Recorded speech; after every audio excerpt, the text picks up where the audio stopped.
ఓం విఘ్నేశ్వరాయ నమః. శ్రీ వెంకటేశ్వర స్వామి దివ్య చరిత్ర 70వ అధ్యాయం. భారతదేశంలో ఇది పరమపావనమైన పుణ్యక్షేత్రమైనందువలన ఆపదముక్కుల వాడే శ్రీనివాసుడు భక్తుల బాధలు పోగొట్టి కాపాడటంలో అపార కరుణామూర్తి అయినందువలన ఈ యాత్రాక్షేత్రము అత్యంత రమణీయ ప్రకృతి సౌందర్య సంపద అయినందువలన నిత్యము వేలాది భక్తులు ఈ కొండకు వస్తూ పోతూ ఉంటారు. ఎన్నెన్నో కానుకలు నిర్వదోపిళ్లు సమర్పిస్తుంటారు. మొక్కుబడులు చెల్లించుకుంటారు. వీరందరితో ఈ క్షేత్రము నిత్యసత్య వైకుంఠంలా దేదీప్యమానంగా ఉంటుంది. ఆలయానికి తూర్పు దిక్కున గల గాలిగోపురము చాలా చూడముచ్చటగా ఉంటుంది. గర్భాలయము మీద విమాన గోపురము బంగారు రేకులతో కప్పబడి ఎంతో రమణీయంగా ఉంటుంది. దీన్నే ఆనంద నిలయము అంటారు. ఆలయంలో 3 ప్రాకారాలున్నాయి. వాటిలో మొదటి ప్రాకారాన్ని సంపంగి ప్రదక్షిణము అంటారు.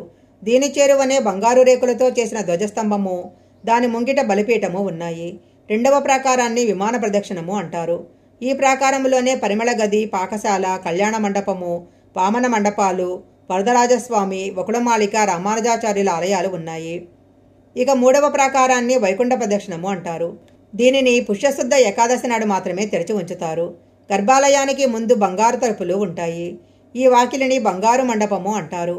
దీనికి ముందుగా రంగమండపము ఉంది. ఈ మండపంలోనే స్వామివారి హుండీ ఉంటుంది. సంపంగి చెట్లతో నిండిన ప్రాకారము. తిరుమల శ్రీవారి దర్శనానికి వెళ్ళినప్పుడు మనం ముందుగా వెండి వాకిలి దాటి తర్వాత బంగారు వాకిలి గుండా శ్రీవారిని దర్శించుకుంటాము. ఈ వెండి వాకిలి గోపురం యొక్క ప్రాకారానికి బయట మహాద్వార ప్రాకారానికి మధ్య గల సుమారు 30 అడుగుల ఉన్న ప్రదక్షిణా మార్గాన్నే సంపంగి ప్రదక్షిణ అంటారు. ఆలయంలో మనం ప్రవేశించిన మొదటి ప్రదక్షిణా మార్గమే ఈ సంపంగి ప్రదక్షిణా మార్గము. చాలా కాలం కిందట సంపంగి ఆవరణంలోని మహాద్వారానికి దగ్గరగా ఒక పెద్ద చింత చెట్టు ఉండేది.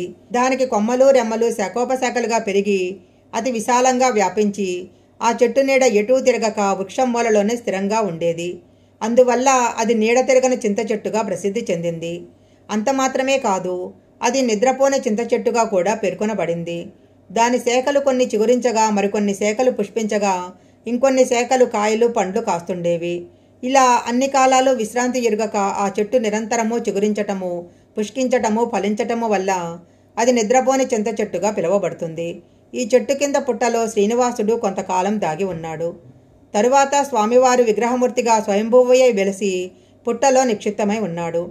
ఆ నీడ తిరగని నిద్ర ఎరగని చింత చెట్టు సాక్షాత్తు ఆదిశేషుడని, ఆ చెట్టు కింద పుట్ట దేవకీదేవి అని పురాణాలు పేర్కొన్నాయి.